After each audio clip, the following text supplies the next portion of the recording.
Good evening, ladies and gentlemen. Welcome here to race number 13 of Season 3 of the Dark Horse IndyCar Series. It's time to go short track racing here tonight at the Milwaukee Mile as these drivers get closer and closer to the Indianapolis 500, the season finale here, where, of course, we will crown not only an Indianapolis 500 winner, but the season champion. Seth Cole alongside of Matthew Rodriguez. And Matt, Howdy. Last week, did the nail get put into the coffin for everybody else's championship hopes with Robert Maleska going to Victory Lane at Kentucky?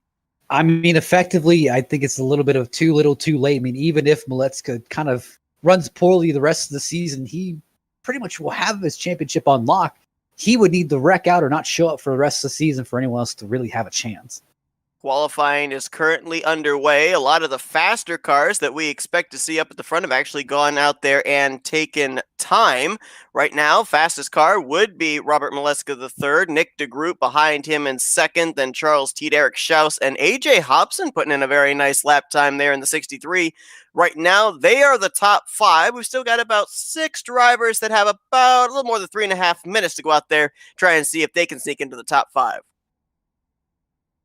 So just looking throughout the field here, obviously a strong run from Maleska and a strong run from DeGroot as expected. Teed and Schaus, nice seeing them up here as well.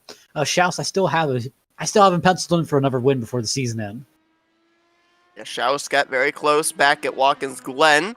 We're looking here at Jim Herrick in the 57. We saw just moments ago Matt Wagner sitting on pit road. Those two drivers still yet to put down a lap time. Jim Herrick's had a actually really good consistency in the last couple of weeks. Had a solid outing last week at Kentucky and finished up inside the top 10 at Watkins Glen as well. He's actually had good qualifying speed too, so we'll see if maybe he can sneak up into the top 10 here. No, I remember we mentioned him last week. I don't know if he's in the field here. I don't believe so, but definitely Victor Santos. Santos really kind of came out from nowhere last week. Obviously it looks like he is in the session here. My apologies. But he really came alive last week. I think he took Watkins Glen off and came back, really kind of set a statement with the top 3. Certainly did. Yeah, Victor Santos, very good at the mile and a half configuration tracks. But one thing that we know here today is maybe going to be more so than we've been talking about in the last couple of weeks, and that's going to be tire conservation, especially concerning that right front tire.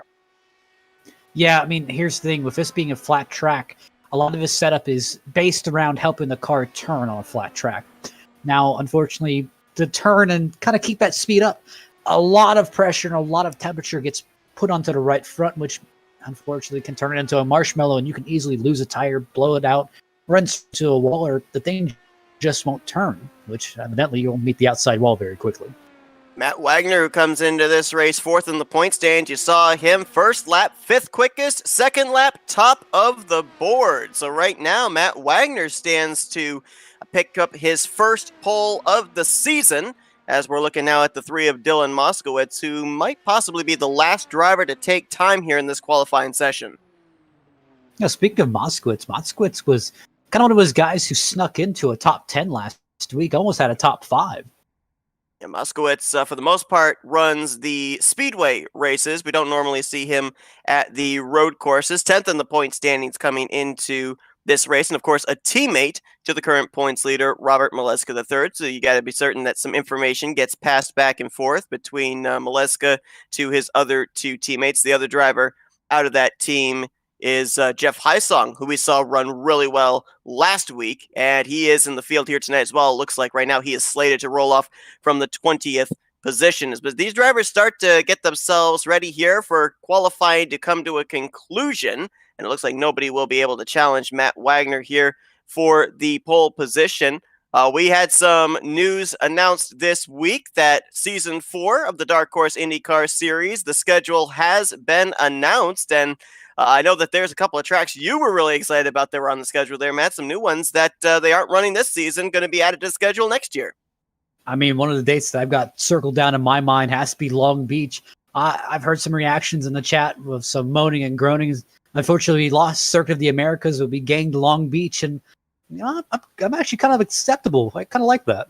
Yeah, acceptable so much. He sent me in capital letters, Long Beach. He was very excited with the fact that that was going to be on the schedule. And also, Flat Out Racing Network is going to be bringing you coverage of Season 4 of the Dark Horse IndyCar Series. So certainly looking forward to that. But first things first, we got to finish out this season. And here tonight at the Milwaukee Mile, it's been a while since these drivers have been at a track that you could technically call a short track. You got to go back about 4 weeks ago when they took to Worldwide Technology Raceway. Yeah, and we saw the kind of the fireworks that happened at Worldwide Technology, and a lot of those guys, obviously, you're digging for as much room as possible, much real estate as possible. But at certain parts of the track, if you dug way too much, you'd easily lose the back end of the car. You'd end up in the wall, and again, there's nowhere to go.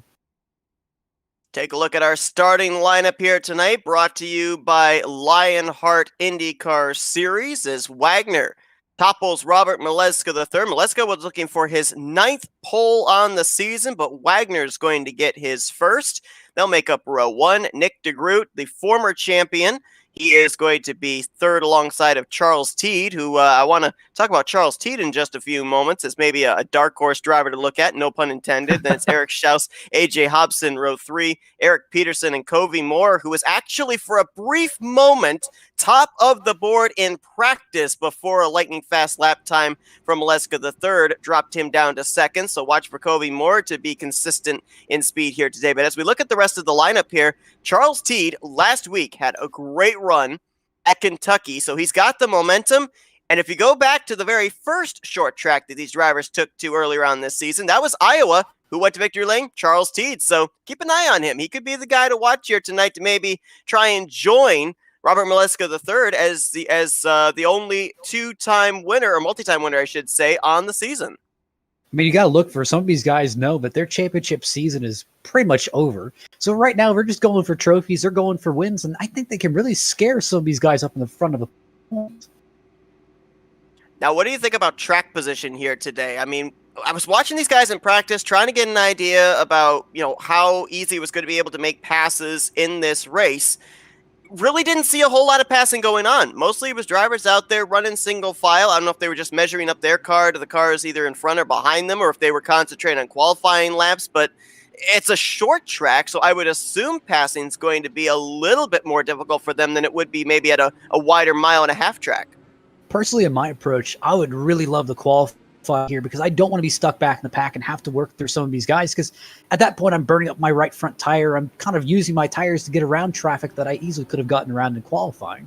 So some of these guys up near about top 5, top 10, they'll be at a distinct advantage as long as they don't burn up their tires. They save their stuff a little bit for later in the race. If anything I observed in practice would apply here into the race, I think that turn 2 wall is going to be a big Achilles heel for a number of drivers. A number of guys who were out there on long runs had a lot of difficulty getting that car to turn back to the left, almost brushed that outside wall. And of course, with the chassis that these Indy cars run with those wheels exposed, that could be a lot of damage sustained for these drivers if they indeed do scrub that outside fence. Here we go, though. Race 13 of the Dark Horse IndyCar Series at the Milwaukee Mile is green. Quite a good start there from a Wagner in the 99. Obviously, he had a little bit of control of the restart, but obviously Robert Mileska trying to work his way towards him. We are 3 wide going into turn 3. That was Covey Moore making the aggressive move to the inside of Eric Schaus and AJ Hobson, but he had to back out of it. And I was watching Charles Teed there going into turn 1. Looked like he kind of drifted up the track. I mean, you talked about the limited banking these drivers have to deal with. With cold tires, I would assume that car be awfully loose on the first couple corners. Well, another thing is a lot of these guys, I mean, they may have not run practice of cars side by side. They may have been running single cars, and that's going to be another big thing of a lot of these guys, hey, they may have been testing in track. They may have been doing hot laps all week, but it's only one car. When you get side by side, of course, the car in the high lane or the low lane takes away that line you've probably been practicing with the main part of the week. So that could easily throw you off your game. Driver that we're used to seeing qualify up towards the front, Alex Van de Sant, not the best of qualifying efforts here today, and now trying to make forward progress. He's on the top side there in that black and slightly yellow gold machine, and then you've got to his inside the 15 of Covey Moore. It's a battle right now for the 7th position between those two, and Van de Sant going to make his way around the top side, so we can safely say multi-groove racing here tonight at Milwaukee. Absolutely. I'm kind of curious once to get a little bit more rubber down on that top side, if it will really kind of come to life. This battle now is going to be back around the 10th position. That's where Kobe Moore drops back into the clutches of Jim Brooks. Now, if we notice right there, going through turns 1 and 2, there's the access road coming off of pit lane, and it's separated by a yellow rumble strip. And you were talking here pre-broadcast, Matt, that there actually is a ruling based off of the race here today that drivers can utilize that if they so choose, but there's a little bit of a caveat to it.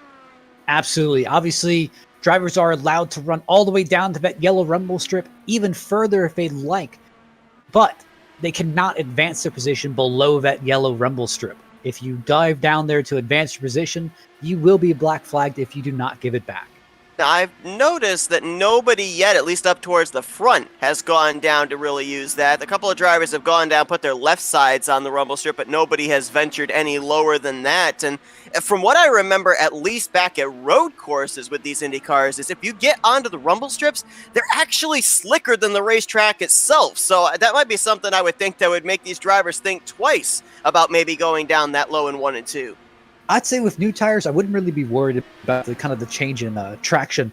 But obviously on older tires, I mean, hey, the rumble strips have a different, almost a coefficient of traction where, I mean, you just kind of lose it and easily with the right rears having a lot more traction, it'll just pull you around. Riding on board here with the Stars and Stripes number 88 of Michael Spell as he looks ahead to Gary Corley and AJ Musselman. This is around the 15th position.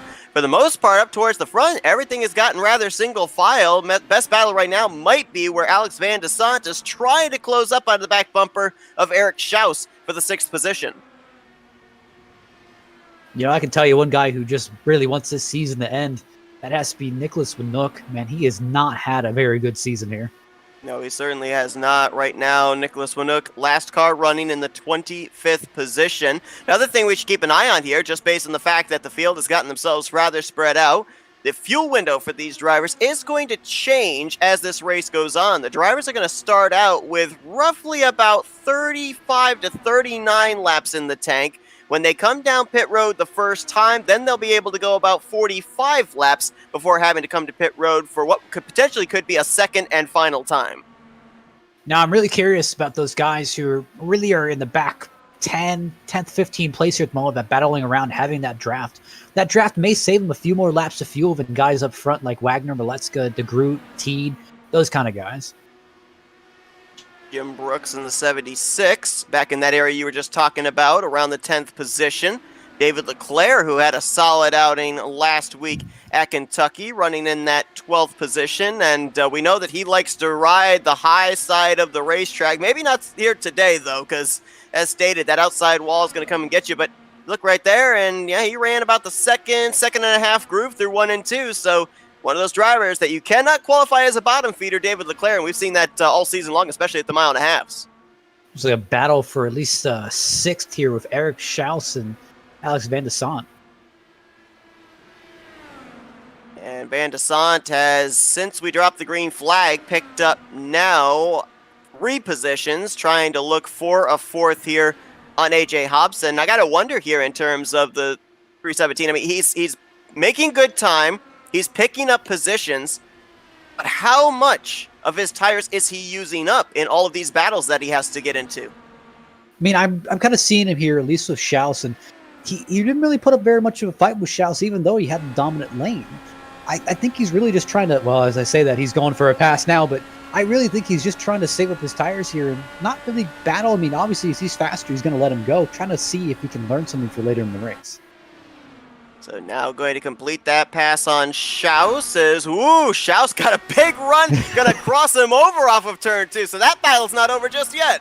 Remember, Schaus is looking for a little bit of redemption. I mean, obviously he had that big blunder at Watkins Glen, lost it to Van de Sant. So I think he may have a little bit of a chip on his shoulder trying to prove himself. Obviously, I'd love to see him get a win here before the end of the season. Yeah, last week didn't quite go to plan for Eric Schaus either. Dropped another spot in the standings down to 6th. Right now, the best battling in the point standings has been going on from second place on back. Robert Maleska III, after picking up his 7th victory on the season last week at Kentucky, carries a 173-point lead over Alex Van de Sant coming into this race. And oh yeah, by the way, including tonight, there's only 6 races left in the season. You know, I said it last week, and I was wondering the entire week if maybe I was wrong. But Matt Wagner, I mean, just the kind of performance he's put on the first 20 laps here. I mean, last week I was questioning if maybe his dominance was over. Maybe he just fell off his horse, didn't have the consistency like he had. But I mean, he's kind of putting on a little bit of a clinic at the moment. Matt Wagner's season started with a tremendous up, winning at Auto Club, but that has just been up, down, up, down, up, down. He's been good at the road courses. He's finished in the top 3 in all 3 of the road course stops we've had so far this season. But you're right, it just hasn't seemed to be the Matt Wagner we saw back in the season opener. So right now, getting the pole position, his first on the year, and right now, currently dominating this race. His lap times are equal, if not a tick better, than Robert Maleska III. So I think that he definitely could be looking here to possibly pick up his 2nd win of the season. It's been a bit of a winless streak here since race 1. Another guy I want to point out here, I mean, David Leclerc, kind of had. We talked about his season last week. I mean, it's been kind of a good finish or the wall, and unfortunately, last week it was kind of another one of the wall incidents. Kind of looking for him to have a little bit of consistency here. Nick DeGroot trying to run down Robert Maleska III. If you actually look at our top 3. He is the fastest of those 3 currently. Now, he may be getting a little bit of toe off the back bumper of the 91, but of course for Nick DeGroot as well, that's another driver that has had an up and down season, had the pressure coming into this year as the defending champion, winning 5 races last year. This year, he's only got 1 win at the bank. That was back at Phoenix, but if you consider the fact that Phoenix is a track with not a whole lot of banking, especially over in 3 and 4, maybe slightly similar configuration here at Milwaukee. You know, I really have to say, I mean, DeGroot could have had a bigger chance of this championship and really could have probably took the fight over to the 91. But the big issue was, I mean, every time, but he really got a good run together, or really got a good piece of momentum going. I mean, something always happened. You mentioned it earlier before we started the broadcast, where, I mean, again, he was leading final lap at Auto Club, and unfortunately, an incident happened to him. And then I brought up Twin Rim Motegi, where, I mean, it was a fuel mileage gamble, and he gambled wrong. No caution, but we have had an incident. David Leclerc in the 50 had a moment over, I think it was on the back straightaway, immediately teleported to pit road. I don't know if he wrecked. I don't know if he had a connection issue. I don't see any smoke on the track, but Leclerc looks like he may be out of the race just like that. And this was a driver that was battling just outside the top 10. So I went ahead and took a look back at that a little bit. It looks like Leclerc was just kind of got off the corner wrong, entered the corner wrong, just brushed the wall coming off, and Moskowitz was right there. It almost looks like Leclerc just tried to block a little bit for Moskowitz, and when he blocked, he kind of blocked that twice, and Moskowitz kind of just sent him a little bit. We were talking about this pre-broadcast as well, about blocking in this race, and you were saying that, you know, you can block a driver with one motion, but then you can't change it back, and that might have been the case right there. Absolutely. It kind of follows that F1 mentality where, I mean, again, once you commit to a block and you commit to a movement, you just can't really, with how fast these cars are, you just can't jerk out of the way and, you know, block another run. It's just kind of unsportsmanship, and again, that kind of opens up the potential for a lot of big incidents to happen if you really start doing that. About 10 laps away from when these drivers are going to have to start thinking about green flag pit stops, more so for fuel than tires. I'm pretty sure there'd be drivers here, if they could go 80 laps on a set of tires, they'd be willing to gamble that. Really haven't seen anybody terribly out of shape here as these tires have worn down, as we got a battle here for the 8th position. Eric Peterson, whoa! Covey Moore into the vicinity there, as they were both trying to get around the 63 of A.J. Hobson. So close quarter racing there. Add Jim Brooks into the mix, but as this is going on, I was going to highlight the drivers just up ahead of him. How about that 94? Good run here today for the Drinan machine. You know, I actually have been looking at the lap times a little bit, And I will say the leader, definitely Wagner, has fallen off a little bit from his original pace, but especially the 94, the 15 of Covey Moore, and I believe the 76 of Jim Brooks. I mean, a lot of these guys that just go to, they really haven't lost any time off their laps. Obviously, the draft is pulling them along, but I almost think it's a better advantage to be behind another car than leading. Yeah, it's a good point. I mean, if you look at the race leader, Matt Wagner, he ran a 22.143. The driver we're looking at right now, Dylan Moskowitz, only ran 2/10 slower. He's back in the 12th position. So yeah, not a whole lot of difference in terms of lap times from drivers that are out in clean air to drivers that are currently mired back in traffic. Oh boy, that was a close moment there off of turn 4. This is where they're all wadded up from 8th place on back. You almost had Covey Moore into the back of Eric Peterson, and then Jim Brooks almost into the back of Covey Moore. So if we end up having a caution come out prior to green flag pit stops, you might want to look in this group. I remember we were starting to joke a little bit that Eric Peterson really hasn't had a good day. I mean, obviously had a few snafus with officiating and whatnot, but I mean, I think this would kind of add insult to injury, wouldn't it? Absolutely, and in case of Eric Peterson as well, I mean, this is a driver that is still searching. I can't believe I'm saying this, but he's still searching for his first top 10 on the season. It has been a season to forget so far for him, but maybe down the home stretch, he can find a little bit of luck. I mean, you got to think some of these guys, I mean, a lot of these guys saying, hey, I just need a few more races and I can really make something happen. And some of these guys are like, man, I don't want this season to end. I want a fresh slate so I can just have a do-over. Boy, we had 3 wide back on lap 2. We got 3 wide on lap 36. That was, I believe, AJ Musselman muscling his way up through the middle with Jim Brooks and Dylan Moskowitz. He was able to make that work. Brooks is starting to fall back now. Craig Forsyth that challenges him to the outside for 13th place.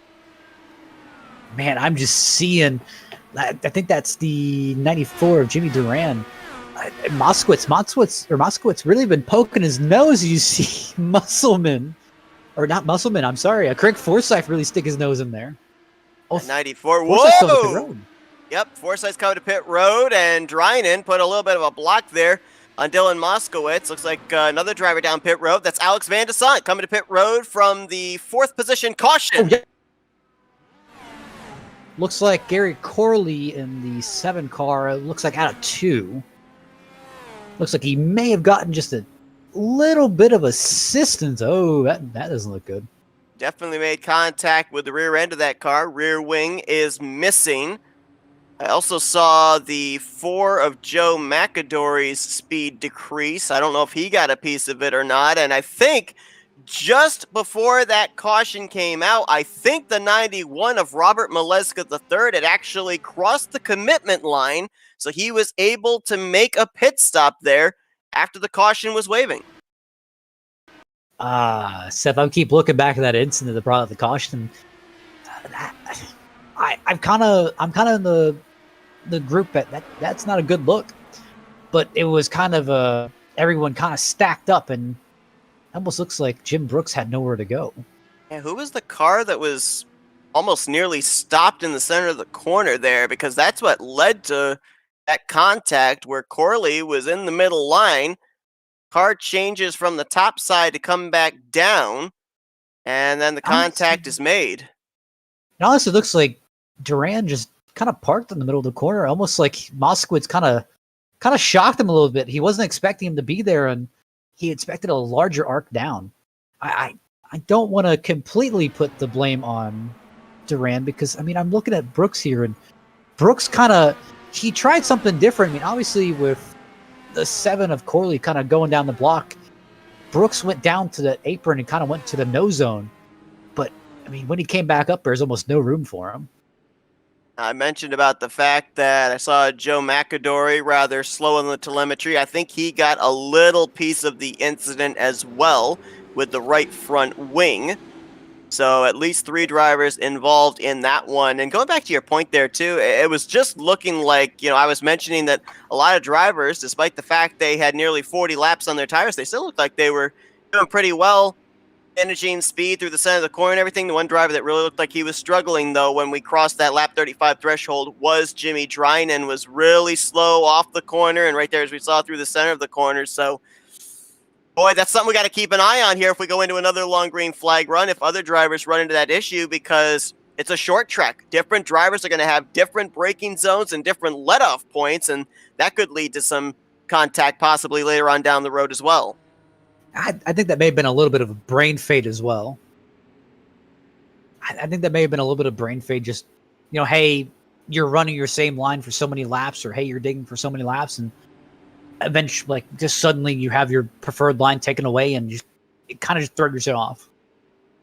Now, I mentioned that Robert Maleska III, he had crossed the commitment line to pit road prior to the yellow flag coming out.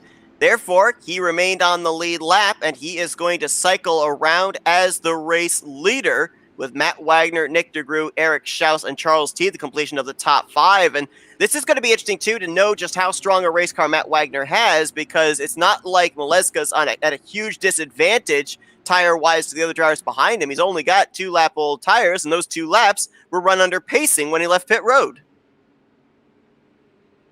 That's it, Seth. You know what I'm looking forward to? I'm personally looking forward to seeing these guys on full-body stock cars. I mean, I've seen how some of these guys race, and I'm wondering how they're kind of moved to stock cars. They're racing the Coca-Cola 600 on June 6th. I'm kind of curious on how they'll look. Yeah, absolutely. I mean, you got a little bit more option of being able to move somebody out of the way if you're in a stock car than you do in a Indy car that could easily catch flight with just the wrong amount of contact. An unguided missile. We'll bring that one back. Yes, exactly. We gave you the top 5. AJ Hobson's hung tough. He's going to restart in 6th. Covey Moore, AJ Musselman, Eric Peterson, and Dylan Moskowitz. That's going to be the top 10. Only one driver is going to be off the lead lap. We go back green. That's the 18 of Jeff Heisong. 24 cars running out of 25 that took the green. David Leclerc, who we mentioned having the earlier issue, he has DNF'd. He will finish 25th here tonight. As the green flag about to come back out, we're already a third of the way through this race. It's only our first restart of the night, and we've now entered into that area here, Matt, as we mentioned, where the fuel window is going to be a little bit longer for these drivers, so we probably won't see them down pit road again until somewhere between laps 80 to 90. Yeah, I mean, when we were talking pre-race with some of the drivers, they really mentioned that you can basically do about 1 gallon every 3 laps, and you can basically get about 15 gallons for a stint, so you can kind of make this last a little bit longer, but again, you've got to factor in draft as well. If you draft and let off at select points, you can save a few extra gallons here and there, and that will make you go a little bit longer. Certainly will. One thing that we've been told, though, the longer a run goes on, and obviously we've been told with today that right front's going to tighten the car up, but we know that when that fuel tank gets emptier and emptier, the back end of the car gets lighter. So imagine going into a corner as low banking as Milwaukee, where the front end doesn't want to turn and the back end wants to do nothing but turn. I mean, you either get a Formula Drift car or you get an ill-handling Indy car. And unfortunately, that's going to be what a lot of these guys are dealing with. One guy I just saw lose a bunch of positions, has to be Musselman. He almost tried to send it on Covey Moore. Moore shut the door, and he had to really jump out of the gas, dropped all the way down to 9th. Other driver that also had I don't know if he got the wall, but he lost a ton of spots, was Craig Forsyth. He was up around the 14th position, just looked back at him, and he's drifted back to 20th place. Looking back here, I don't really see any adverse effects. I think he got off the pit lane late. Oh! Let's not forget back that at Peterson. Let's not forget that both Forsyth and Van Descent, they were up inside of the top, well, one was inside of the top 5, the other one was just outside of the top 10. When they came down pit road, they actually had to take the wave around when that caution came out because they had been trapped a lap down at the timing of that yellow flag. Man, Moskowitz is someone I really see is trying to attack that yellow rumble strip, at least in 1 and 2. And it's had varied success for him. I see him 1 and 2 laps. I mean, it works, but next 2 or 3 laps, it just doesn't. So I'm kind of wondering if the inconsistency is really just throwing him off here. He's also been making quite a few evasive moves on the back straightaway, trying to get around AJ Musselman. We're riding on board with him there, and you could just kind of see that it didn't look all that steady. Almost looked like it was sliding through 1 and 2 as he went down there and tried to straddle that yellow rumble strip.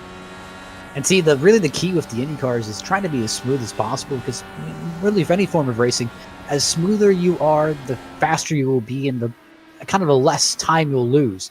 And I think that's one thing Moskowitz is really trying too hard at the moment, trying to catch a car in front of him, and I think he's just kind of forcing himself to be a little bit less smooth.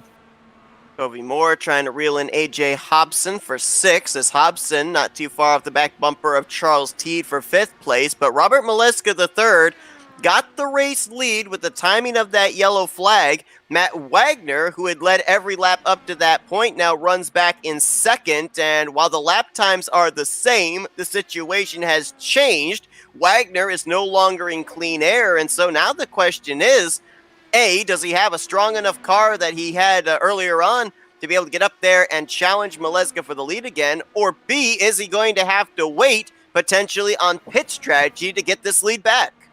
I mean, here's really the decision time that you really have to make in your mind of, am I going to try and chase him down? Because if I'm going to try to chase him down, I can't be saving fuel. But I've got to pick one or the other. Either I save fuel and try to beat him on strategy, or I'm going to try and track him down and try to outrace him. And I think at this moment, I think it'd be extremely smart for Wagner just to kind of keep back about 1 second, just try to save as much gas, save as much fuel as possible, or save as much tire as possible, and see if you can beat him on strategy, undercut him. He's taking a very unusual line through 1 and 2 especially, drives it right down there to that yellow rumble strip, doesn't touch it, but puts his left sides right beside it, and then swings the car out wide almost to the wall off of turn 2. So if you kind of looked from an aerial view, you'd probably be almost looking at him forming the letter D at an oval. And that's the thing, like I'm trying to figure out whether that was the line he was running earlier or if he's tried to adapt his line to what Maleska's running. Again, if you got confidence in your line, I mean, obviously you're not going to deviate from it, but if someone else is trying, doing another line that's pretty much having a lot more speed, you got to experiment around. The track does change. Greg Forsythe and Alex Van de Sande, after being mired back in traffic, they are slowly, methodically working their way back up towards the top 10. Forsythe has moved into 16. Van de Sande just got around Kristen Nelson for the 17th position. Both of these drivers being back in traffic are running slightly slower than the race leaders, but that's the thing that we're going to be having to keep an eye on, is just how slow a process it is for these drivers, because there's going to be traffic that's going to come into play. If we manage to go green to the end, that leaders are going to have to deal with. If they come down pit road early, there's going to be others that decide to stay out longer, and we know that the lap times are going to have a huge difference between the older tires and the fresher tires. I've been kind of fearing about talking about him, but I'm going to jinx him again. I mean, Gale Brooks, it's been a story of his life. I mean, 1 week it's a great week, next week it's a terrible week, and it's kind of same thing week after week. I mean, what do you make of this?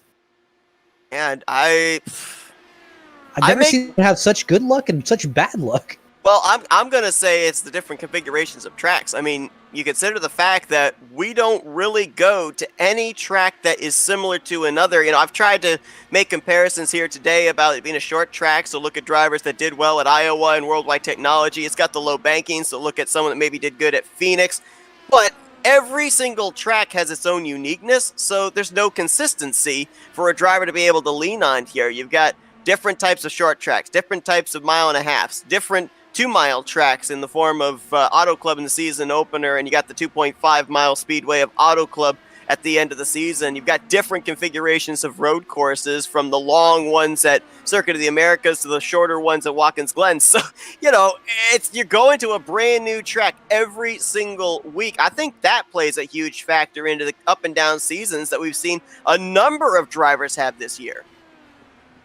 Talking about it earlier, we were kind of joking about this in pre-race. I mean, we were kind of looking at the new schedule and kind of making some comments about it, but we saw that Nick DeGroot actually made a comment on, looks like Twitter, said he circled every 1.5-mile track or larger, and we kind of questioned, does that mean he's coming for road courses too, or?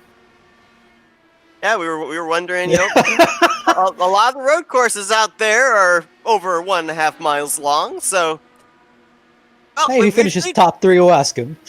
Well, we have seen Nick DeGroot over in other series before as well in these Indy cars, and I can say from personal experience, I have seen him run pretty well at road courses. So maybe he did mean the road courses as well.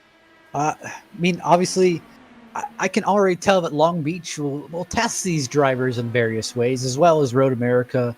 And I dare say Canadian Tire, since that first left-hander can really ruin your day. So now the question comes, when do you come to pit lane? Because we saw drivers try to short pit in the form of Craig Forsyth and Alex Van de Sant. It did not work for them. It did work with the time of the caution for Robert Miliska III. Right now, according to the numbers, drivers could come to pit road as early as lap, I believe, 75. Lap 75 is the earliest they could come to pit road, which is just in 10 laps. If they want to stretch it the furthest possible, they can go as far as lap 90. So let's say you're a driver out here, Matt. You've got that choice. What do? Do you try and come down pit road, get the fresh tires, try and jump the rest of the field, and maybe lay down some faster lap times to gain track position on the shorter run? Or do you try and stretch this thing as far as possible and come down pit road with the fresher tires on the sprint to the finish? I mean, obviously, as long as I'm not losing that much time, I'd rather stay out, keep putting laps on the track, obviously for a caution. I mean, just hope for I can trap someone a lap down and they won't be able to get back. Now, on the flip side of it, I mean, if I do an undercut here and I know I'm faster, I can really hope that the guy in front or the guy that I'm racing, hopefully he's going to make a mistake. Maybe he'll stay out longer thinking he's faster, and I can really just put down these fast laps, but I'll be at a disadvantage if I really don't get some help here. All the answers to those questions will be happening shortly, as we are more than halfway through this race right now. Robert Miliska III leading Matt Wagner by 1.5 seconds, closing in on 50 laps to go. We're going to step aside for a commercial break. We'll be back when those green flag pit stops begin here at the Milwaukee Mile for the Dark Horse IndyCar Series. It's a road few dare to travel, a journey filled with danger and unpredictability. So why do we traverse this road? Why do we take such a gamble? Because if we don't try, we'll never know what we could have achieved. That's why we strap in, rev up, and fix our focus on the ultimate prize. Because the reward is well worth the risk. The 2021 NNSCRA Daytona 500, Saturday, February 20th, exclusively on Flat Out Racing Network.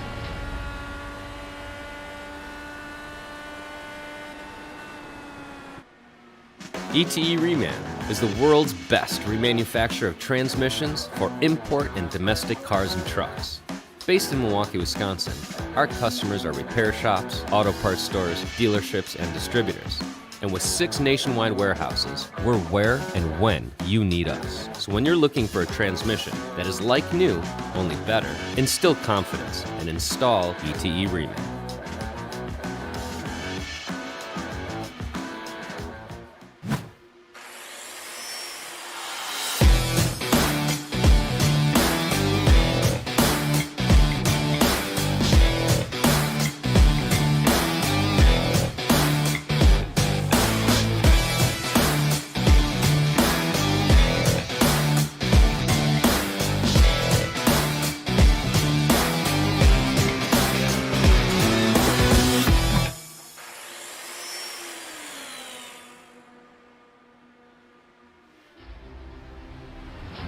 It's a road few dare to travel, a journey filled with danger and unpredictability. So why do we traverse this road? Why do we take such a gamble? Because if we don't try, we'll never know what we could have achieved. That's why we strap in, rev up, and fix our focus on the ultimate prize. Because the reward is well worth the risk.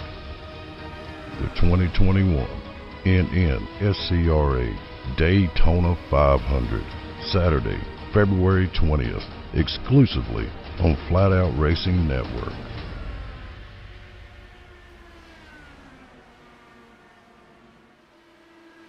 ETE Reman is the world's best remanufacturer of transmissions for import and domestic cars and trucks. Based in Milwaukee, Wisconsin, our customers are repair shops, auto parts stores, dealerships, and distributors. And with 6 nationwide warehouses, we're where and when you need us. So when you're looking for a transmission that is like new, only better,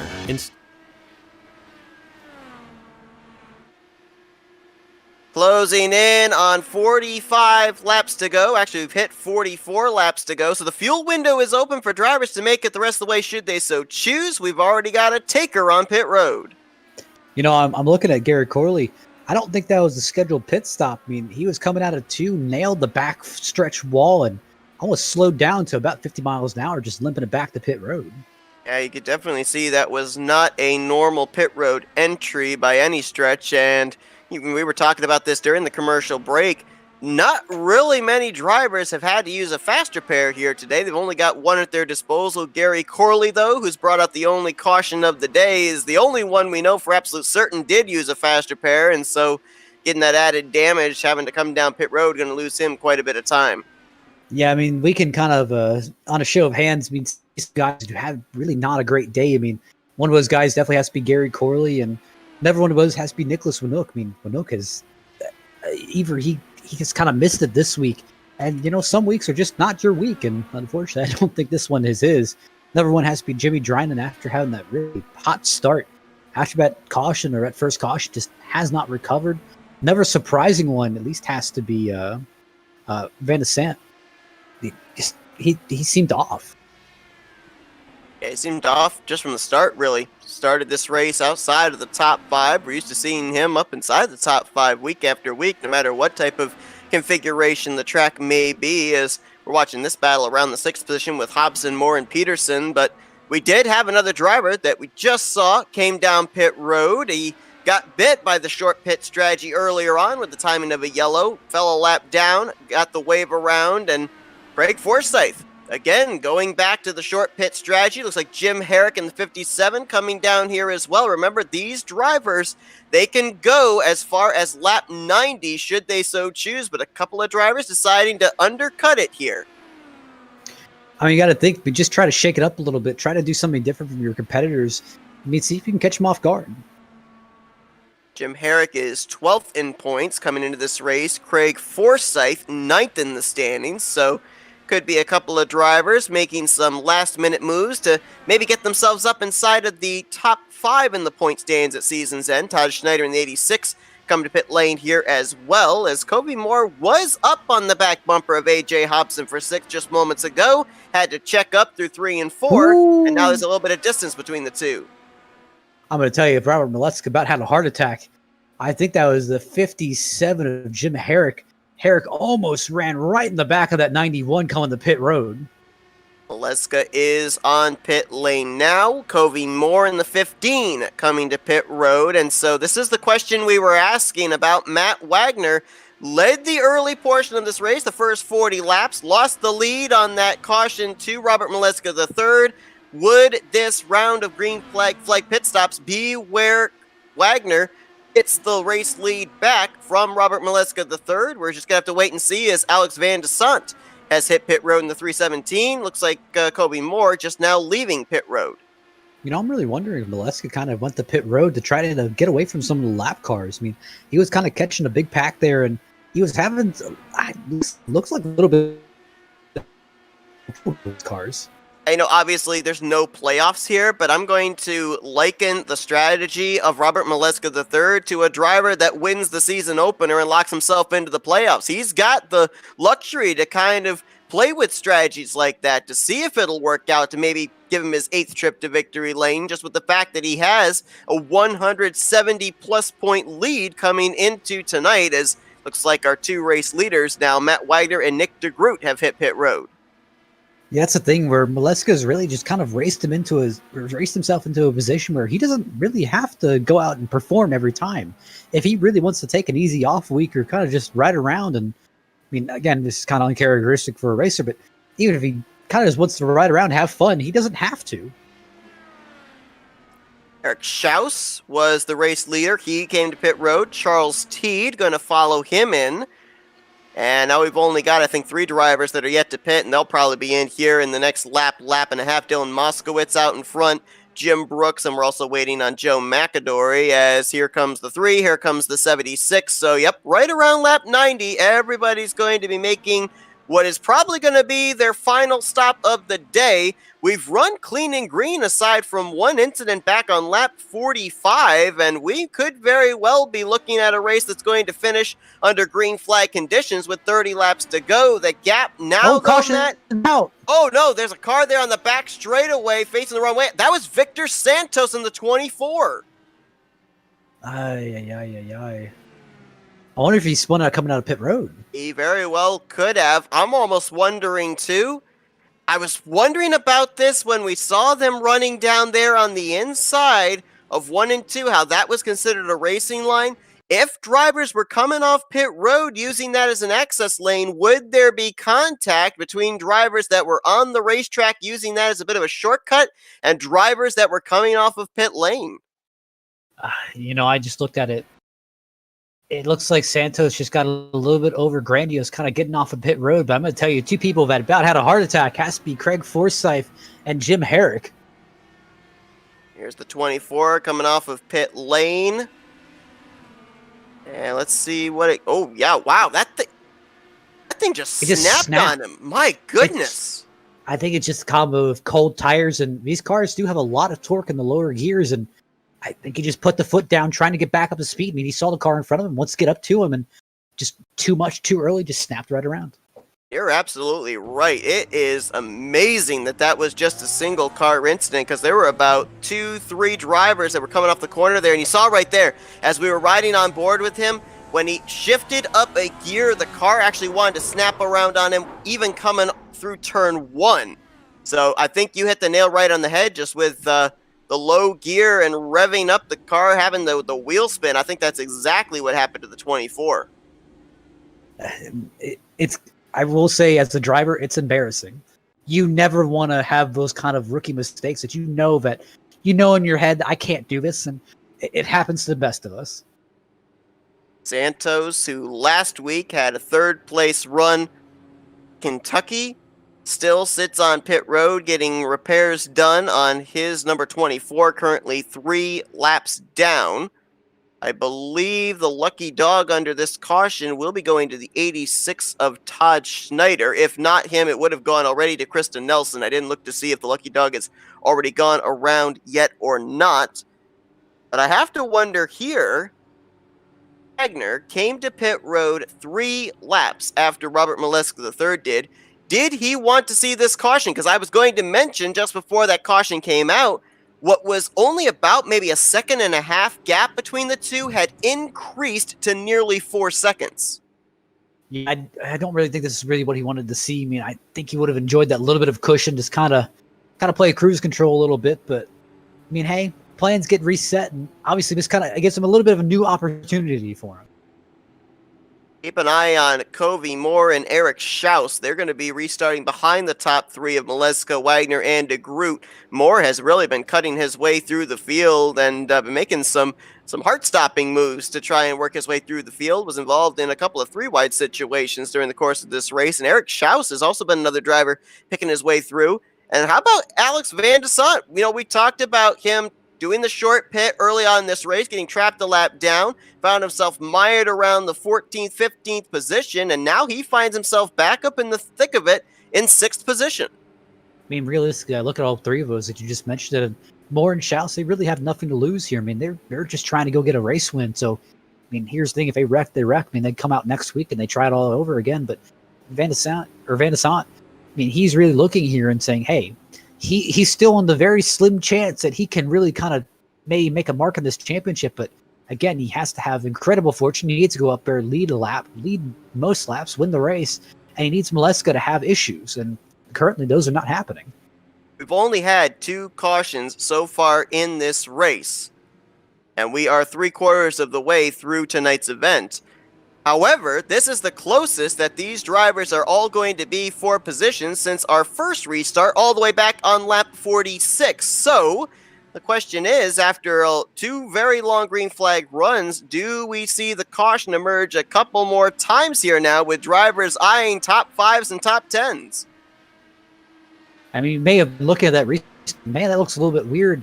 But obviously, lap cars are allowed to keep their position, so that kind of worked inadvertently to Matt Wagner's at least case there. Yeah, it was Jimmy Dryden in the 94 that was able to hold his position up there as Wagner trying to close in on Maleska III, who was trying to cut the draft down the back straightaway. The gap right now, about 0.3 of a second between those two, and Nick DeGroot drives it deep into turn one, looking for second place.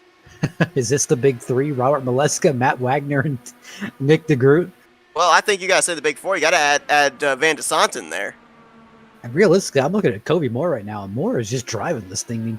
I mean, he looks on at least a kind of equivalent of a lawn dart, but man, he's making it work. He definitely is. He's been making moves work all race long that honestly I didn't think were going to pan out for him. Now finds himself up here inside of the top 5, and right now tracking second fastest car on the track of the top 5. Battle behind them, Charles Teed, AJ Musselman, and we had a car there in the wall. I think that might have been a lap down machine that they're getting around. I think that might have actually been the 86 of Todd Schneider, as that right now is a battle between the 5 and the 54 for the 7th position. Now I'm looking back here to battle for 11th, and a lot of these cars looks like they're just trying to kind of work their way through lap cars, but again, they're all fighting for position with new tires here and not really giving each other very much slack here.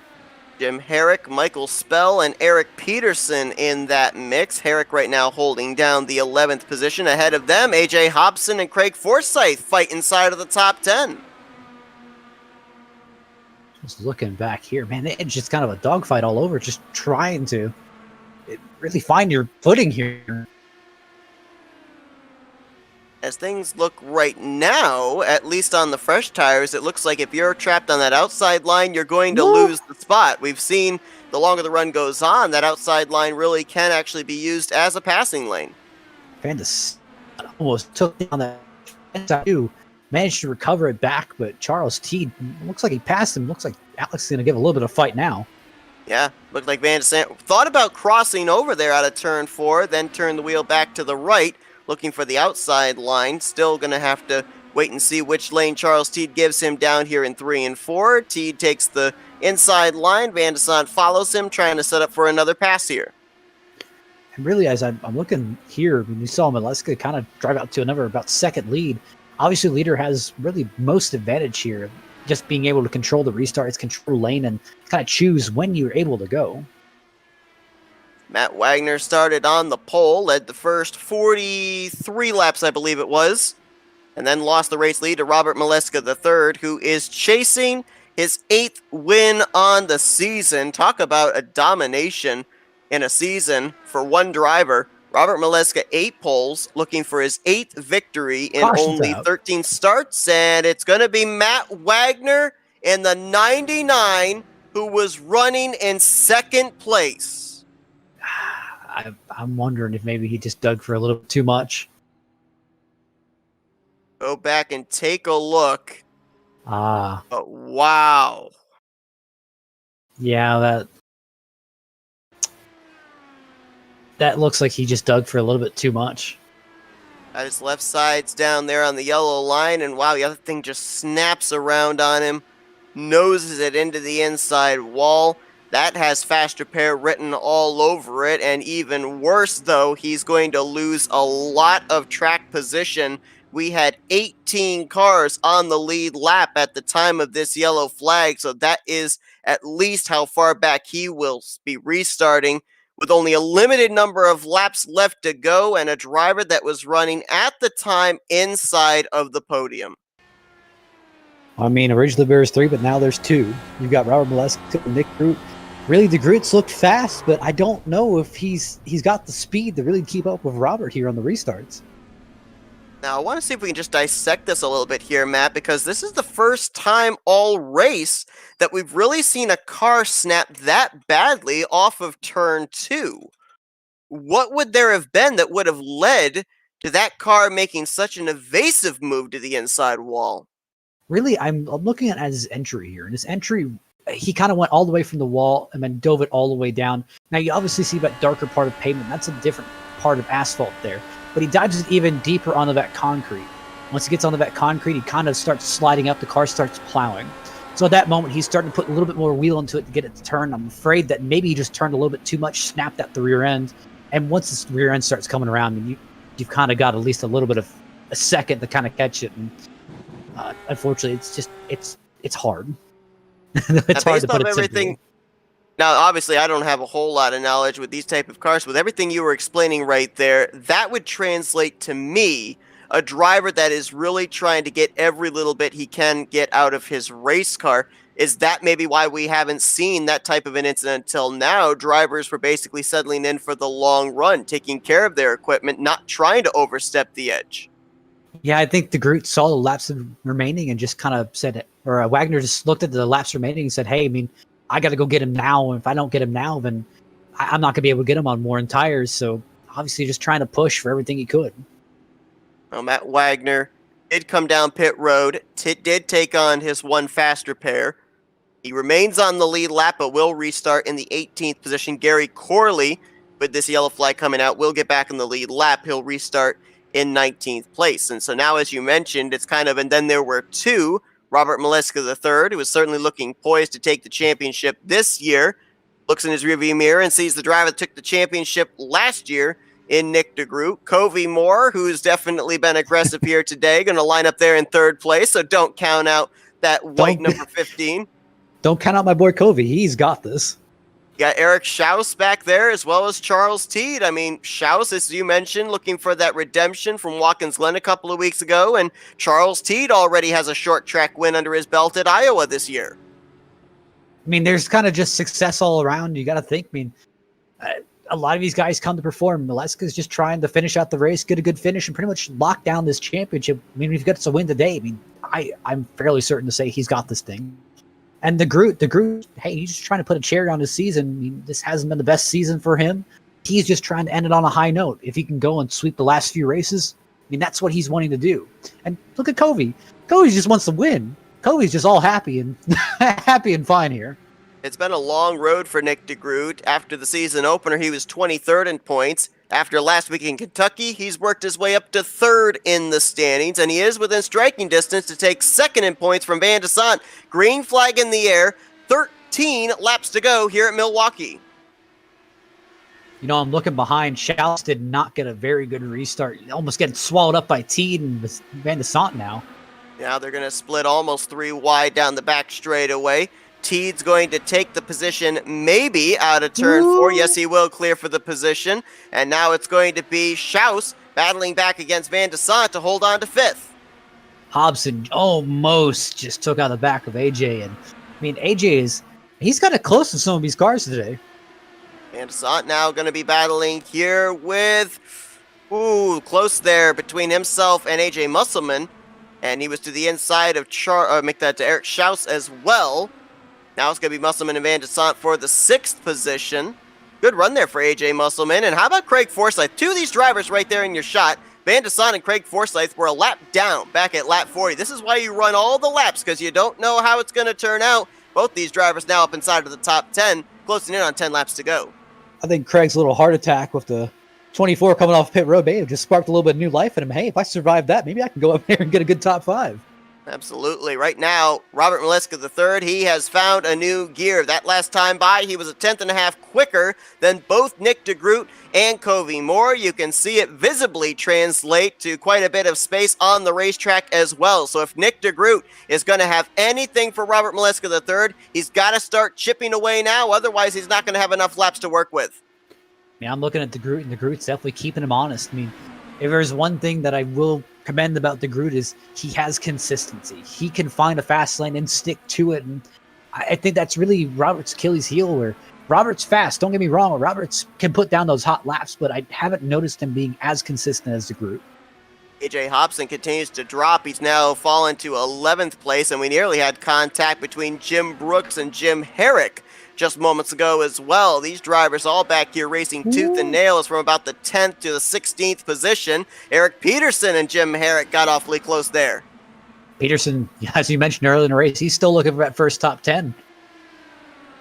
Look at there, Jim Herrick trying to slice behind Peterson in front of Kristen Nelson. Now he goes back to the inside of the 36.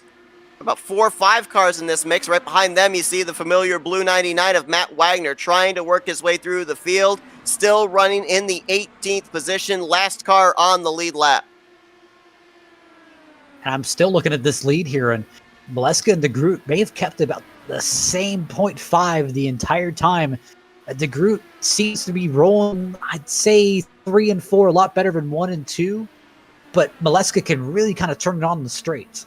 Boy, that time, though, it was Nick DeGroot by 0.3 of a second faster than Robert Maleska III. So maybe the one might be catching a little bit of the slipstream off the back of the 91, allowing him to close up, especially in the straightaways. He's also changed up his line, running about a half groove higher than the 91 through 3 and 4. I mean, everything I want to point out is, again, we mentioned it didn't really have that big of an effect, but now that I'm thinking about it, with the Maleska kind of running in the lead, we did mention the leader fell off in times a little bit, while always the guy behind had consistent times the entire race. I mean, Maleska's on about 3-4 lap older tires than DeGroot. I don't know how big of a factor that's playing in. Yeah, I don't either, to be honest with you, but I was noticing that as well, as it's now going to be 2.5 laps when they hit the back straightaway here. The gap increased that last time by now half a second again between the 91 and the 1. It's getting closer to the point of Nick DeGroot not necessarily making the move. It's coming more to the 91 of Maleska III making a mistake, and he's got only 2 more miles to go. I mean, if you ask Covey, I mean, he'll say he never wanted his teammates to wreck, but he's sitting back there in third like, please, please, please just hit each other. Gap right now about maybe 4 car lengths between Maleska III and Nick DeGroot. DeGroot runs it really wide there off of 4, trying to gain something, but he almost got the wall for his troubles as the white flag is in the air, and what has been a career year is just going to keep accumulating the accolades. 8 poles coming into tonight, 7 victories, and he's about to make it 8 with his 11th top 5 and 12th top 10. Robert Maleska III wins at the Milwaukee Mile. Man, he definitely worked for that one today, but I mean, look at Covey Moore, 3rd place. Not bad. Absolutely. Great run for him. Nick DeGroot, after what's really just been a scratch and claw season for him, he's going to finish the evening out on the podium. And what about the comeback run there for Alex Van de Sant, who was a lap down earlier on? He's going to bring it home 5th behind Charles Teed, who's going to pick up his 3rd top 5 of the season. I would say a little bit of a heartbreak, at least in my book, is Eric Peterson didn't get that top 10. I'm pulling for him at Homestead. He got close. He worked his way up to 14th, and of course the other heartbreak has to be Matt Wagner. I mean, had the pole position, led early on in this race, had that incident there where there wasn't even any contact with another driver, just a driver mistake, and he finished last car on the lead lap in the 18th position. This is a driver that even if he hadn't won, was more than likely going to finish in the podium, if not for that spin off of turn 2. I mean, hasn't that summed up so many seasons where, I mean, yeah, you think you're doing well, and then again, just out of nowhere, it's almost like Maleska kind of just hits the switch, like, you know what, you've had your time in the light. All right, time for me to show up. And we mentioned at the beginning of this race how it's basically right now looking like the championship could easily be decided before we even get to the season finale at Indianapolis, and it continues to look even more so as Maleska with his 8th win on the season. I mean, just to put this in perspective here, Matt, Van de Sant finishing in 5th place. I don't think Van de Sant led a lap here today, so there could be 200 points separating 1st to 2nd by the time we get to next week's race. You know, I'm personally willing to say that I think Maleska, I think he probably clinched it with this. I mean, talking a few weeks back that really if he won one more race that he would have had it, and I think he may have done it today. And I think that the biggest factor into him winning here today would have been, of all things, a caution flag back on lap 45. As I mentioned, he had crossed the commitment line to come down pit road for a green flag pit stop. When the caution came out, he was already on pit road, so he was able to get his service done. When everybody else came down pit road, he was still on the lead lap, inherited the lead, and never looked back. As we look at the remainder of the top 10 here today, Eric Schaus will finish in 6th. Good run there for AJ Musselman. He battled hard in the second half of this race for 7th. Craig Forsyth was another driver like Alex Van de Sant that battled back after getting trapped a lap down with the untimely caution for them. He'll finish 8th. Michael Spell in the 88 is going to bring it home in the 9th position. I'll have to check back, but I think it is his first top 10 of the season, so good on him. And then Dylan Moskowitz going to bring it home in the 10th position. I mean, that just kind of shows you the amount of talent in this league that, like I said, it's hard to kind of get your first top 10. I mean, look at all the great guys outside the top 10 that really just kind of just have been battling all season. Just, it's tough. And obviously, you got Eric Peterson out here, Gale Brooks in the 13th place. I see him with a good rebound finish. Victor Santos, who had the podium finish last week, going to finish 3 laps down after the incident coming off of pit road.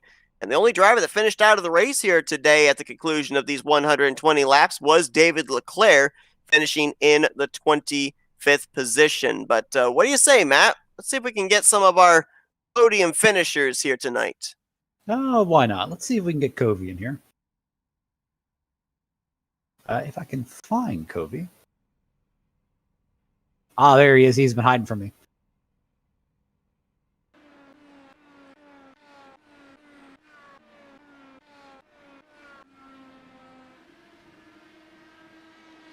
Hey, Covey, it's Matt and Seth up here in the FRM booth. You got us?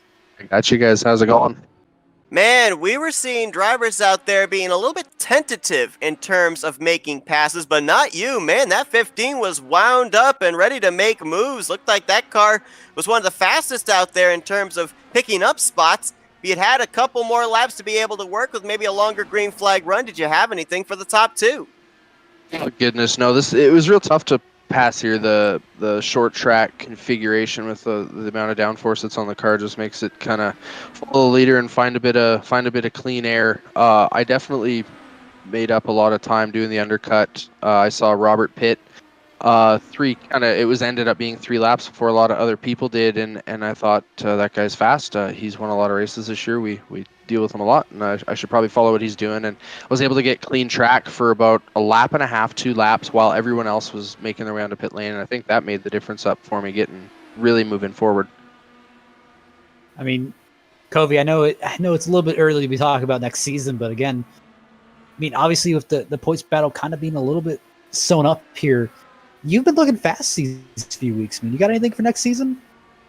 I sure would hope so. I like to think that I have something for this season yet too. I showed up last season and won my first 2 races out, and the competition definitely stepped up this year. This is probably one of the best leagues, at least for me, to kind of be able to push myself without it being so out of reach that you can't quite get there. So, I mean, I'd like to think each week that I could be in the hunt for a win, but I think it's being realistic and having goals that are accomplishable with the competition that's here, and just trying to click off those top 5s. Me and Nick are really focusing on that team championship, and we want to put the fire to the Moskowitz Malechka team that's keeping pace. So, Kobe, one question that we had up here in the booth that we weren't really sure about was if there was a difference in tire wear, if it would gain you or lose you any speed out there on the track. Now, obviously, with the timing of that last caution, some drivers had about 3 laps pressure tires, some others had maybe 5 lap pressure tires, but really nothing exceeded into the double digits in terms of tire wear from one driver to another. But did just those extra 3 laps of tires on up for a driver as opposed to someone else, did that make a difference? No, not too much. Actually, during practice, we had a hilarious moment between Nick and I in our Discord. I was just doing a long fuel run, and he got behind me, and he asked me if I was pushing hard. And I said, well, I'm just towards the end of a fuel run. And he says, okay, because I'm having trouble passing you, and I'm on fresh tires. I was at the end of said fuel run at 40 laps on the tires, and he was on 5 or 6 lap old tires. So at the end of the day, it came down to finding that clean air and just being able to find a spot where you could put the car where you're going to have that clean air through at least 2 sets of corners to be able to move forward. Well, Covey, congratulations on another solid outing here today. Another podium finish for you. 3rd place tonight at the Milwaukee Mile. We're going to give you the opportunity now for some thank you sponsors and shout-outs. Thank Cowboy Shit, 3D Bull Riding, and the Ty Posbon Foundation for being on the car. Brandon, buddy of mine's watching. My mom, Lisa, she likes to tune in on Wednesday nights. And just thank Nick and everyone that kind of supports this factory back team. We're having a lot of fun doing what we're doing out here and just getting a little bit faster week after week. So thanks for what you guys do, and we'll see you next week. It's Kobe Moore, his 6th top 5 run of the season. as he's going to be the third place finisher here tonight in Milwaukee, Wisconsin. So congratulations on a great run there, Kobe, and we look forward to seeing what you can do next week at the beach of Homestead, Miami. Thanks again. All right, let's see if we can get our defending champion, second place finisher here tonight, Nick DeGroot. Nick, it's Matt and Seth up here in the FRM booth. You got us? Yeah, I got you guys. Man, you had a strong car here tonight, never fell outside of the top 3, but on that final restart, it looked like you were falling, then you closed, then you fell again. I mean, what was going on there? Did you use up your stuff a little too much? No, just that lead is so good here with that clean air, and I was trying everything I could to bridge that gap, hoping maybe catch the curb or he'd start mirror driving just by getting close to him, but that restart was the moment. That was the one chance I had, and I just didn't get a good enough of a run. So good. Happy for Robbie. Oh, I mean, I'm not happy, but congrats to Robbie. He got his 8th one of the season. And, I'm pretty sure I ran third that whole race. From, like, green flag to checkered flag, just ran third. So pretty solid, calm race for me. Now, Nick, I got to ask you the burning question in both myself and Seth's minds. And we saw your comment on next season's schedule. You're circling all the 1.5 miles and above. You're circling road courses as well, or just ovals? I mean, I say I'm looking forward to the 1.5 miles and above, but if you look at this season, my one win's at Phoenix, just finished second here in Milwaukee, so I don't know, maybe I should take a second look at that because I'm doing pretty well on these shorter ovals. So, yeah, I don't know. I'm just excited to be back up here battling for wins again. I felt like these past few weeks we've been much closer, much more competitive, and just in it again. It felt at the beginning of the season where we were behind, so it's cool to be right back in it. You know, when we were calculating the numbers up here, Nick, with when you drivers are going to make that final trip to pit road, we were just talking moments ago with Covey Moore, and he said that there really wasn't a whole lot of difference in speed between old tires and new tires. Drivers on new tires still had some difficulty getting around drivers that maybe only had 5, 6, 7 lap older tires. So how did that play a factor into when you decided to bring your car down pit road? Yeah, wow. I just thought that the longer I went, the better, because I was hoping to catch caution, catch Rob a lap down. That was the one thing I was really hoping for. And it turns out the one yellow we had earlier helped him because he was able to jump Wagner and get in the lead. But I didn't have that kind of help, even though I pushed the run. So his strategy was undercut, pit early. My strategy was go long, try to catch a yellow. Didn't really work out, but again, didn't lose any spots. So can't complain. Well, Nick, congratulations on a great run here tonight. Second place here at the Milwaukee Mile, and we were talking about that. It looks like you're going to make it a pretty good fight for second in the point stands, at least here down the home stretch, and good start to that here with this runner-up finish. We're going to get the opportunity now for some thank you sponsors and shout-outs. Yeah, Factory Back Motorsports. So cool to get I believe our first double podium of the season. Got Kobe there third, me second. And, Cowboy Shit, all these people that support the team, and my family at home that I know is watching. So, yeah, hopefully next week, one position higher. That's what we're aiming for. We'll see if that's going to be the case next week at Homestead, Miami. But for now, congrats on your second place run here tonight at Milwaukee. And we look forward to seeing you continue this down the home stretch of the season. Thank you, guys. Let's go down to Victory Lane, a place that this driver is very familiar with this season. Robert Maleska III picking up win number 8 on the year. Robert, it's Matt and Seth up here in the FRM booth. You got us? Yeah, I got you, boys. Matt, we talked with you last week after your victory at Kentucky, and you said at this point in time, you're just out there to win races, and have fun. And it certainly looked like you had that here today, but I want to go all the way back to the deciding factor that gave you this race lead when you made the choice to short pit, come down pit road, and the caution comes out. Next thing you know, you're out there in clean air. Yeah, I was in a Discord call with Kobe and Nick in practice, and Kobe was on 40-lap tires, Nick was on fresh tires, and Nick could not get near him. So I knew once we caught lap traffic, it'd be hard for us pass the lap cards without, unless they gave us the spot.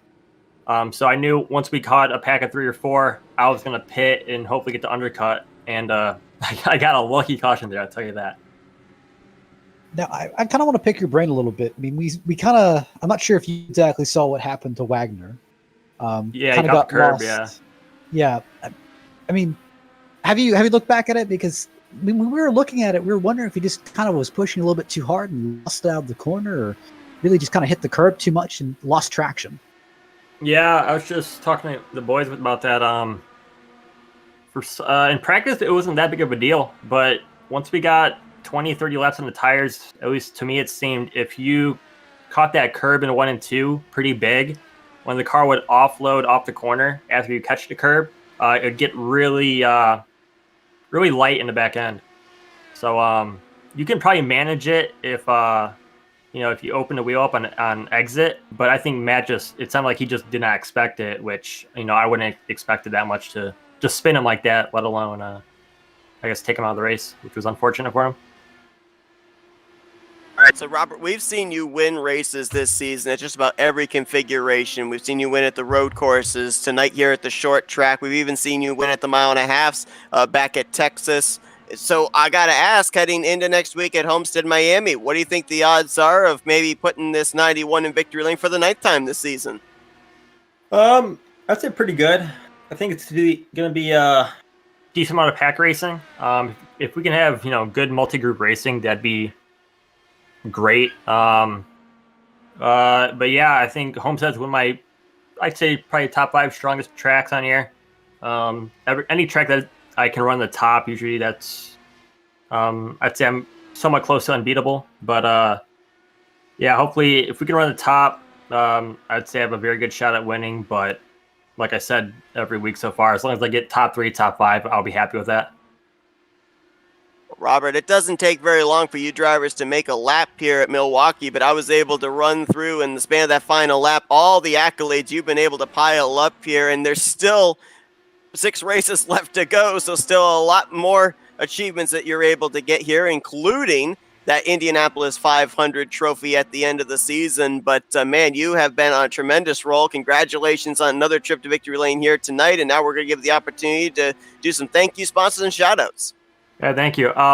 Thanks to you guys for announcing this thing, FRN for streaming it, HyperX for sponsoring our league, and yeah, just unfortunate that we couldn't have passed much, but luckily the strategy worked out for me at the end. That's Robert Maleska III. 8th time this season he gets to burn it down. Tonight it's at the Milwaukee Mile. Congratulations, Robert, and once again, go enjoy that victory, and we look forward to seeing if you can make it 9 wins next week when you guys head to Homestead. Yep, thanks, boys. So as we conclude our coverage here tonight from the Milwaukee Mile, the one word that Maleska just said there, Matt, that made my ears perk up next week, pack racing. That should be fun. Well, if you remember, you can show up to the racetrack next week, but I don't think any of us will be here. We've got one off week next week, and then we head to Homestead on the 14th. I'm at the wrong track. Send help. Oh, but man, okay, so I got 2 weeks of anticipation for this thing, but I mean, I think if we kind of look at this, with possibly the exception of Wagner and Van de Sant at the road courses, a track like Homestead with pack racing, that's basically where we're going to be looking at for a driver to maybe topple Robert Maleska III off the podium of victory lane. Easily. But, kind of the talk about teams kind of got me thinking a little bit, and definitely looking at factory backed, I think they've kind of got a little bit of their team together. I mean, again, double podiums. When you look at Maleska and I'm trying to think of Moskowitz. I mean, they're teammates, but obviously they are kind of far apart tonight. I mean, what do you think about that? Yeah, that's a good point. Yeah, I mean, definitely, we know that Moskowitz, for the most part, runs the speedways, but you're absolutely right. It's like Maleska is on a slightly higher level in terms of performance than the 3-car is. Now, Moskowitz is 10th in the standings, so he has had at least a consistent year. But yeah, I'm almost wondering if there is a little bit more information being passed around in factory back than there is through Twisted Trojan. And sometimes there's drivers that don't want information from their teammates. They just want to do their own thing. They just want to have the setup and the driver capability that they're going to be most comfortable with. So, whatever the factory back cars are doing, it's certainly working, and it translated into podium finishes for both of the full-time drivers here tonight, Nick DeGroot and Kobe Moore. Going to be interesting to see when we go to the mile and a half at Homestead in 2 weeks' time, if that will carry over for both said drivers. I mean, you also got to take that into the fact of, I mean, again, you kind of hit the nail on the head of, hey, not all information is good information. Hey, your teammate may tell you, hey, I mean, I wouldn't recommend running this line because, I just can't get any grip here. But again, that kind of varies between cars and how personal feel of, hey, I kind of like it when it feels like that. One thing that I was going to bring up when we had that final restart, but Nick DeGroot never really did get to the back bumper of Robert Maleska III. And I still have this question heading down the stretch, looking at some of these other tracks that we're going to be at, like Homestead in 2 weeks' time, Pocono, Michigan. I mean, we saw the pack racing at Auto Club, another 2-mile speedway track at the beginning of the year. And then, of course, the Indianapolis 500. Does the fact now that it's very much looking like Robert Maleska III is going to have this championship wrapped up, if it comes down between him and another driver for a victory in one of these races, does that change the way that other driver approaches his battling for the race win with Robert Maleska III? Because if Maleska III wrecks, he's probably still going to win the championship. If that other driver finishes second, it's an opportunity lost of taking a checkered flag here this season. Realistically, that's just kind of the position that, Maleska has kind of afforded himself because he's run great all season. Again, almost 9 wins on the season, 8 currently. But just looking at this, he put himself in this situation. He's perfectly set up where he doesn't even have to really push that hard for the rest of the season. While everyone else, even to make a run at matching him in the championship or even beating him in the championship, they have to pretty much be flawless the next about 5 weeks. Absolutely. Yeah. And here's the thing, too. If you look at tonight, it's a perfect translation of where Robert Maleska is at. That car, smooth as soon as he got the race lead, never really forced the issue. You saw the kind of panic that Matt Wagner had of, hey, I got to get back up there, had that mistake out of turn 2. So as you said, that's the luxury that Maleska III has been able to afford himself now, where he really doesn't have to force himself to get victories. He's able to just be quiet and consistent and comfortable with where he's at. That's what we always talk about early in the season with, hey, decisions that you make now, runs and choices that you make now of getting as many points as possible, that can save you at the end of the season where, again, it's not one of those, and again, this is kind of meant for situations where it's like, hey, about 3-4 points away from the lead. Hey, those 3-4 points could have been ganged up the entire beginning of part of the season. But now you force yourself in the last 2-3 races to kind of gang all these points. It's sometimes just not possible.